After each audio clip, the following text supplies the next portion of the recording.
Quand il a hurlé « Tu m'appartiens », elle a quitté l'hôtel et la vérité a éclaté dans un chaos brutal qui a renversé toute la cérémonie et révélé un secret incroyablement dévastateur. J'ai 33 ans, elle s'appelle Élise, 28 ans. Nous avions organisé notre mariage dans une vieille église à Lyon, 150 invités, orchestre live, table du banquet déjà dressée, fleurs disposées avec soin. Mais avant même que la cérémonie commence, quelque chose clochait. Sa meilleure amie, Camille, murmurait à Élise, la regardant de biais comme si elle éprouvait de la pitié pour moi. Luc, mon témoin, m'a confié avoir entendu certains de ses amis murmurer à propos d'une vieille histoire qui pourrait refaire surface. J'ai voulu me rassurer, ce ne sont que des nerfs avant le grand jour. Puis Élise est apparue au bout de l'allée.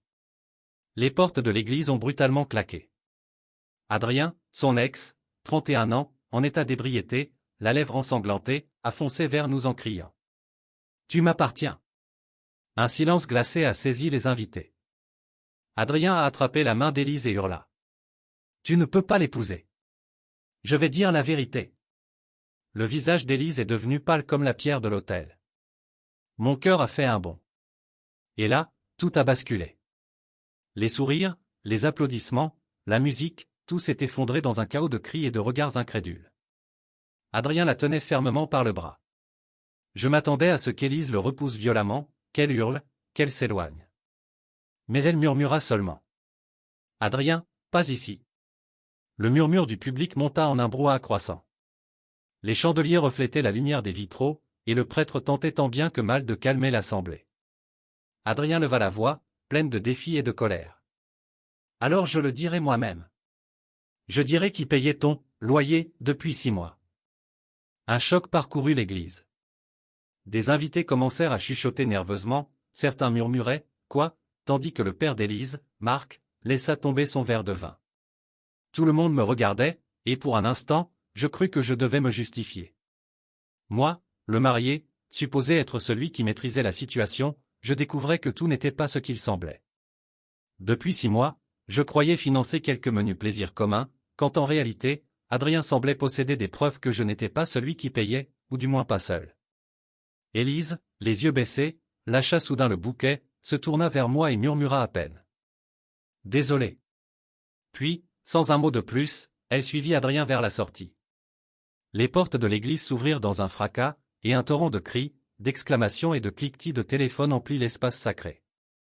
Sa mère sanglotait ouvertement, tandis que ses amis filmaient chaque instant. Je restai figé une fraction de seconde. Puis, lentement, je m'avançai vers le micro que j'avais presque oublié derrière l'autel. La salle entière se tut, attendant une réaction, un cri, une confrontation. Je pris une profonde inspiration et dis d'une voix calme mais claire. « Eh bien, apparemment, le banquet est payé. Le bar aussi. Alors, buvons. » Un rire nerveux, un peu forcé, parcourut la foule. J'appuyai sur le bouton de la musique, un morceau discret mais entraînant, et regardai autour de moi. Les regards surpris, les murmures, la stupeur, tout cela se mélangeait à une étrange euphorie, ce n'était plus une tragédie, c'était un chaos libérateur. Pour moi, le mariage n'était plus une fin. C'était une révélation. Une porte venait de se fermer brutalement, mais derrière elle, je pouvais voir un nouvel horizon. Je pris un verre de champagne, le levai vers les invités qui osaient encore rester, et je souris, avec une ironie glaciale mais pleine de calme. L'histoire ne finirait pas ce soir sur un drame. Elle continuerait, mais cette fois, à mes conditions. Dans cette tempête, une chose était devenue claire, je ne pouvais pas contrôler les autres. Je ne pouvais contrôler que ma réaction, ma dignité et la manière dont je reprenais ma vie. Chaque sourire forcé, chaque chuchotement de l'assemblée, chaque téléphone levé devenait un rappel, je n'étais pas une victime, mais un spectateur, qui pouvait maintenant devenir acteur. Et tandis que la musique remplissait les voûtes gothiques, je savais que quelque chose venait de changer pour toujours. Le secret, la vérité qu'Adrien menaçait de révéler, n'était plus un poids. C'était un levier. Et je comptais bien l'utiliser, méthodiquement, froidement, à ma façon. Le banquet s'était transformé en chaos absolu. Certains invités dansaient sur les tables, levant leurs verres à ma « liberté retrouvée », d'autres éclataient de rire nerveux en observant le désordre. Moi, je buvais aussi, beaucoup. Chaque gorgée me donnait un étrange mélange de soulagement et de vertige, comme si le monde entier avait basculé sur un axe imprévu. Vers minuit, mon téléphone vibra. Un message apparut. S'il te plaît, parle-moi. Je le laissai là. Pas de réponse. Le lendemain matin, gueule de bois monumentale et 47 appels manqués. Le premier à résonner dans ma tête fut celui de son père. Ça n'aurait jamais dû arriver. Mais tu dois savoir la vérité. J'appelai Marc. Sa voix, lourde de regret, me fit frissonner. Adrien, ce n'est pas juste un ex. C'est lui qui lui donnait de l'argent quand elle te cachait ses dettes. Elle disait à tout le monde que tu la retenais, que tu étais trop contrôlant. Je restai silencieux quelques secondes. L'écœurement me monta. 8 mois de dépenses, d'attention, de confiance, réduits à une manipulation savamment orchestrée. Tout ce que je pensais savoir sur elle, sur nous, sur ce mariage imminent, envolé. Puis mon téléphone vibra à nouveau. Élise. Je ne suis pas avec lui, il a pris ma voiture et disparu. Je suis à l'hôtel, sans argent. S'il te plaît, viens me chercher. Je posai mon verre, regardant le plafond, le goût de l'alcool et de la trahison se mélangeant sur ma langue. À l'hôtel? Avec lui?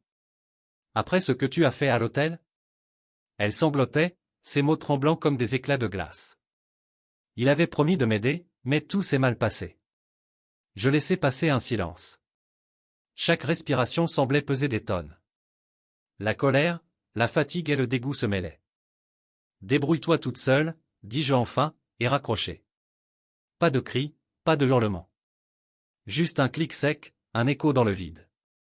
La trahison, la panique et la manipulation n'avaient plus aucune prise sur moi. Cette nuit-là, quelque chose s'était fissuré, et au fond de cette fissure, j'ai senti une clarté glaciale, je ne serais plus jamais prisonnier de la folie ou des caprices d'Élise. Le monde continuait, insouciant, autour de moi. Les invités, encore ivres, ne savaient pas qu'un secret venait d'être dévoilé, un secret qui allait transformer chaque message, chaque sourire, chaque dette et chaque manipulation en une équation que je comptais résoudre. Avec patience. Avec précision. Et surtout, sans colère visible. Cette nuit-là, je compris enfin, la vengeance ne se mesure pas dans les hurlements ou les accusations publiques. Elle se mesure dans le contrôle de la vérité, dans la capacité à rester maître de soi quand tout s'effondre autour de soi. Et moi, j'étais prêt à jouer cette partie. 2 jours plus tard, les appels ont commencé. D'abord ses amis, puis sa mère. Tous semblaient parler d'une seule voix, accusant, réclamant, implorant. Tu es un homme, tu dois la soutenir. Elle s'est perdue, elle ne sait plus ce qu'elle fait. Adrien est un manipulateur. Chaque mot résonnait comme un marteau sur ma patience. Je ne répondis pas. Leur voix s'élevait en crescendo, mais je savais que céder ne ferait qu'alimenter la tempête. Puis vint le coup de grâce, l'avocat de sa famille m'a contacté avec de nouvelles informations. Élise avait transféré une partie de ses dettes sur le compte de mon futur beau-père, afin de les cacher avant le mariage. J'ai senti la naïveté me brûler le visage. Comment avais-je pu croire à tout ce que je pensais savoir? 8 mois de confiance, d'efforts, de patience, réduits à une manipulation savamment orchestrée. Le soir même, elle trouva encore un moyen de me joindre. Son numéro inconnu s'afficha sur mon téléphone. Je respirai profondément avant de répondre mentalement à sa supplication. Je peux tout expliquer, je t'aime, toi seul. Tu aimes celui qui hurlait dans l'église, tu m'appartiens. J'avais peur. Tu as détruit tout toute seule. Tu es cruel. Non. Je ne suis plus ton refuge. Je bloquai son numéro, pour la première fois depuis des mois, laissant enfin un silence réel, tangible. Un silence qui n'était ni peur, ni doute, ni colère. Juste une trêve. Une pause qui me permettait de respirer, de penser, de planifier.